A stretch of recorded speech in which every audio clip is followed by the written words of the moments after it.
You thought your girl was super bougie, but she can be cheap.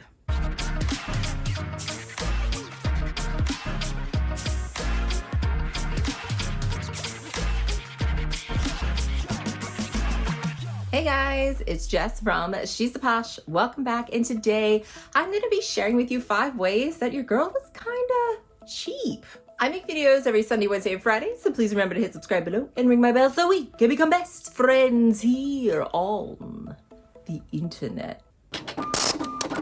Okay guys, I thought this would be a fun video to do for you because I'm also very curious to hear what you guys have to say, like ways that you are cheap, kind of considered cheap, ways you like to save money and not spend extra money on things. I'd love to hear from you because my husband thinks I'm silly about a couple of these on this list of ways that I just refuse to pay more than I need to pay. In these ways, I am definitely super cheap. So one of the first ways you could say that I am cheap, I don't really consider this cheap, but it could be based on the luxury bags that you see that I have, the ways I spend money on certain things. I don't necessarily spend money on other things.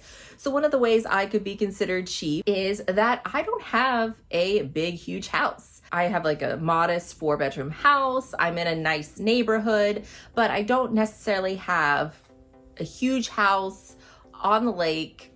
I could afford to have a huge house on the lake, but it's not something that I choose to. My husband and I want to retire when we're younger, when we're in our 50s, so we're definitely saving money, and we just have a modest house, but that's not something that appeals to me. I don't necessarily want to have a huge, giant house.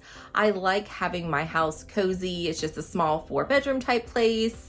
It's nice and perfect for me, and we've just been renovating it and making it perfect for us. So yeah, I don't really see myself ever buying a huge house, building a huge house, all the bells and whistles. I do see myself buying a bunch of properties. Instead of having a big, huge house, we want to buy a condo in the Pittsburgh city that I'm originally from. So I'd love to save up and have a condo there so then I can stay there and enjoy the city and be able to bring my son there to enjoy that as well. And I want to buy a beach house and things like that. So I see myself being bougie and having a bunch of different houses, but I don't necessarily want to have a huge house. It's just not something for me. I'd rather have a nice, modest house and be around really cool people. I don't mind having neighbors. I don't mind just being in a regular school district for my son instead of private. Even though I could afford to do those things, it's not something that I want to do or need to do. Next way that I am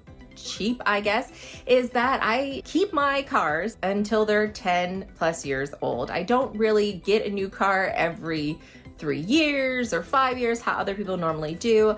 I keep my cars for a while. I do usually get new and I lease my cars beforehand, which is a great way to save money and not have to pay money out of pocket right away. Leases do not cause you any interest. So I'll lease the car and then I know how much the car is going to cost at the end of that lease. Most of the time I'm saving money because I'm not paying interest on a loan or anything, and then I pay it off at the end, and then I keep the car for 10 years and I just take care of it. I do the maintenance. I do what needs to be done. I make sure to have the oil changed when it needs to be changed. The battery usually is every 5 years. There's different maintenance that you can do with your things to make them last longer. So this is like with anything that I have in my life, I guess it's cheap.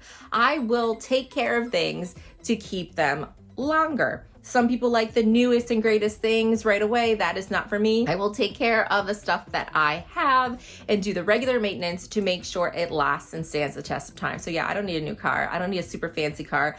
I do need a car with heated steering wheel and heated seats because it's so freaking cold now. But I don't necessarily need the best of the best, the high line things. I like a car that has the safety features that I want, and I'm gonna keep that car for 10 years and I don't care. I actually rent clothing, guys. So this could be considered cheap. When I have an event to go to, like a wedding or something like that, I really like using Rent the Runway. So instead of spending money and buying a couple $100s on a dress that I will never wear again, because you know you get pictures taken, you say, oh, that beautiful fancy dress, it's perfect. I got it on sale. It only cost me $100, $150, no big deal. And I'll wear it again. You never wear it again. I never wear it again, so I don't waste money on that kind of thing. Like, I don't have a lot of dresses in my wardrobe. I just rent it. I have Rent the Runway that I like to use. I have like an unlimited rental with them. So if I have an event coming up that month, I will just look through and I will rent an outfit. I will rent things for going out to dinner. I'll rent all those pieces because, first of all, I don't have a huge closet. And second of all, I know myself. Like, once you get a couple of pictures and you're at a wedding, when there's a new wedding or event, what do you want? You want a brand new outfit, right? Because we don't go out that often. We don't do things that often. We want to have that brand new outfit. So I am cheap and I will not buy the brand new outfit. I will rent the brand new outfit. So call that cheap or call that smart. I don't know. Sometimes I hear these things and I'm like, I just think I'm smart. But in the luxe world, I would be considered cheap for this. We're down to the last two cheap things I do. And one of the cheap things I do is I just do not like to pay retail. I hate paying retail.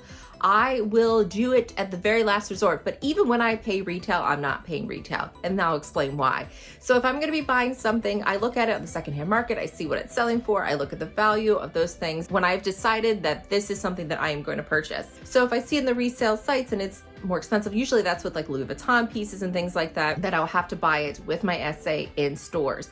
So yes, I am paying for that, but I'm using a credit card where I get credit card points for it, or I've had some money that I've gotten for Rakuten or other things that I put towards it. So reality, I'm not paying out of pocket the full price. Another thing I will do is I will look at the whole entire internet to see if I found the best price. It takes me a while to buy something. When I've made my mind up, I will look for it. And then I'll tell my friends what I'm looking for. So if they see it on sale, so like Sam, she's like my best and favorite enabler is what I call her, because she knows what I'm looking for. And if she finds it, she's found me so many great deals because she just saw it. I don't know, she has a superpower. If you're not following her channel, you're crazy, because she has a superpower and she finds the best prices for pieces you're looking for. And then she sends it to me and then I get it.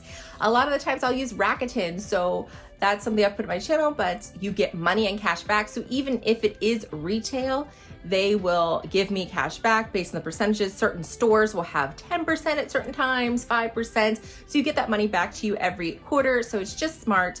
So you're not exactly paying full price. They also have all the coupon codes. So when you're on that site, you never have to worry or think about a coupon code. Rakuten will automatically load all those coupon codes for you, and then you'll get the cash back as well. So yeah, I just refuse to pay full price. Like, I can be patient. I can wait a while to get a deal. Like if I see something, especially if it's like a Chloe piece or it is a Saint Laurent piece and I know it will go on the sales, I know it'll be that, I just wait. I'm patient. I do that with shoes all the time. I'll see shoes and stuff that I like, but I wait for them to get on the secondhand market. I will wait years for a piece sometimes because I refuse to pay more than I should.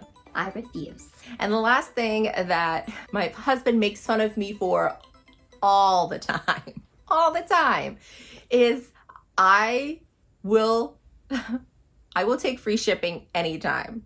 So let's say it's a bag that I've been scouting the internet for and I've wanted. So instead of paying an extra $15 or $20 to get it next day or to get 2-day shipping, whatever it is, especially for Fashion File, it will take me about a week to get a piece from them. I will just take the free shipping. And my husband's like, you've already spent $1,000 some to get this bag, and why don't you just pay an extra $20 and you can have it tomorrow? Because I don't have to. I am patient. I've waited some years for this piece. I've waited months for this piece. I've been stalking this piece all over the internet.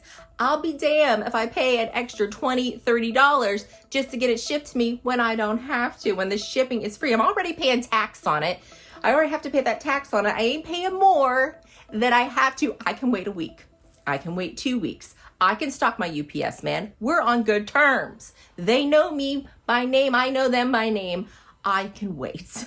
But yeah, my husband teases me about this all the time. Let me know, are any of these things that you do? I think they're smart. I think that it's wise. Like, I don't want to spend more than I have to. And if that makes me cheap, then I am cheap and proud of it.